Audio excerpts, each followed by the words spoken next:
basebane banyabo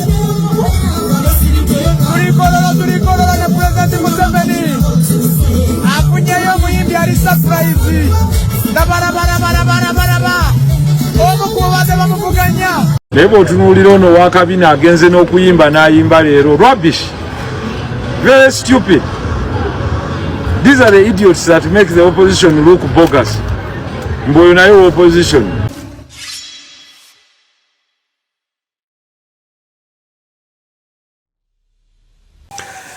The regime propped up political parties, most especially from the central region, to counterbalance NUP, but also to project as if we have democracy. Dictators across the world put up political parties for them to run for president, so that if you come out and say that we don't have democracy, the us as well, if they come and see different political parties, young and old, running for the presidency, then they preempt your claim. Among the political parties, the National Peasant Party, that was being headed by STECIA, they came out to say that they oppose government, blah, blah, blah, blah, and it was launched. In fact, this is what happened. Power. We are the power. He's got power. We are the power. He's got power. We are the power. Teri muntu agenda kutusa wansi. Ate bakikola olwokubanga balaba nkyala. Ingiri ndali kanyena ya musajja. After the launch, I did very many videos. Why do you think that among the new political parties, 98% of them come from the central? From the National Peasant Party of Mayanja, Muhammad NSEREKO, Kampala Central, Mpuga, DF, Katumba, Oye. Okay, 98% come from the Uganda region, where the opposition support base, by the way, has a pillar. It's because these parties are funded by the regime. So STECIA Mayanja, I think 2 days ago, he was seen on NMRL, a president of an opposition political party, who came out to announce a party, going on a rally of a ruling party, NRM, to perform. Not to be called maybe to give a speech, but to perform. In fact, here is what happened.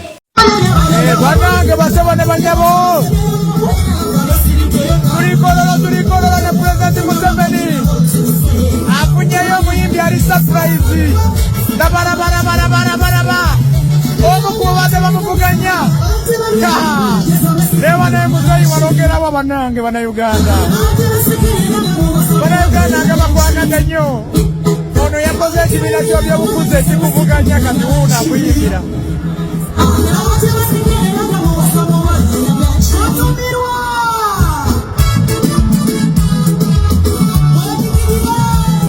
That is STECIA Mayanja. So you clearly see that these parties are being used by the regime to fight the cause of the common man. The good thing, we have mouth, we have channels, you can go on radios to give out this information so that people can understand. We cannot continue to be played with by the regime without speaking. And these parties, by the way, are many, okay, being brought, because that's what General MUSEVENI wants. Lebo otunuulira ono wakabina agenze n'okuyimba n'ayimba leero rubbish, very stupid. These are the idiots that make the opposition look bogus.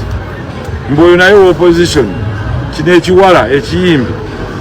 Ogamba the president of the party ogenze kuyimba, candidate wo bali mu kumunominatinga, oyimbira presidential candidate mulala.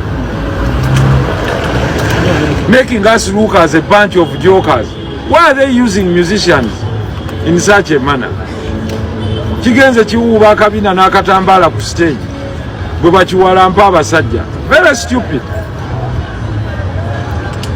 Making a fool about our Islamic religion. No Islam.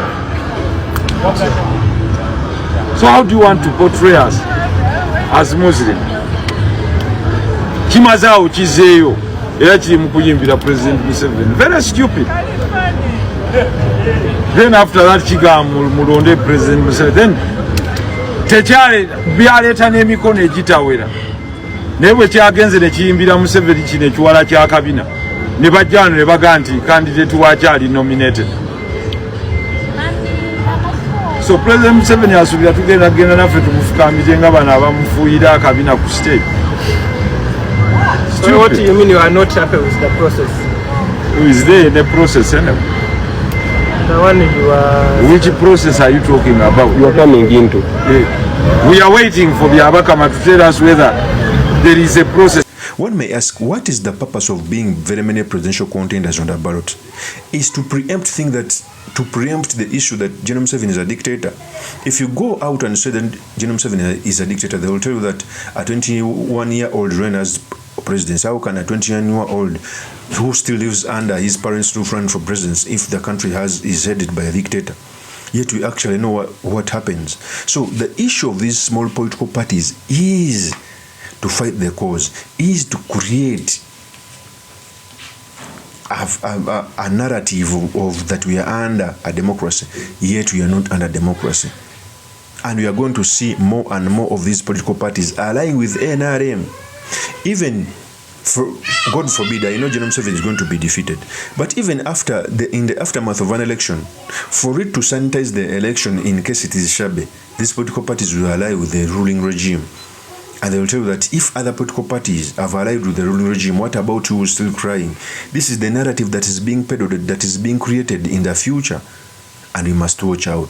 Of course, a small opinion remain yours truly, Mr. Makindi. Kabir Sulaiman Mawagale, the next MP for Makindi East constituency. I'll see you on another one. Peace. One. Ombaka aliyo yasoka n'agamba mbu ebyokulonda abivuddemu. Ebyokwesimbawo. Teagamba abantu muze ali abimufulumizza olwa pressure gye nali mutaddeko. Ate n'amaana agamba bwe twali tudde mu vetting kuba twagiruddemu nnyo najja nga olwedde tutudde amawulire ne gamugendako ng'akomyewo. Ekyalaze bunanfusi bino bye tulimu si katemba mbuokera bukezi n'ogamba nvuddemu ate nkomyewo. Birimu okufa kw'abantu.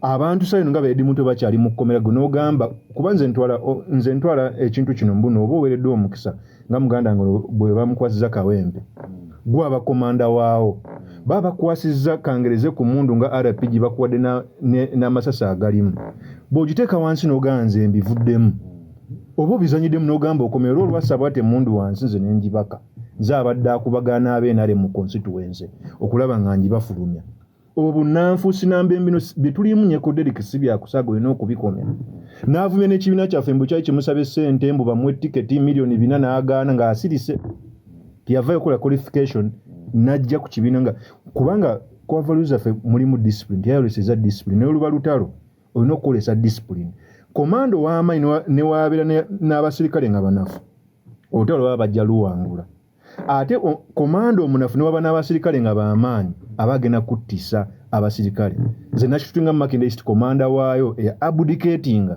n'adduka katugenda mu protest vote bwe tunagenda mu protest vote n'agamba mbivuddemu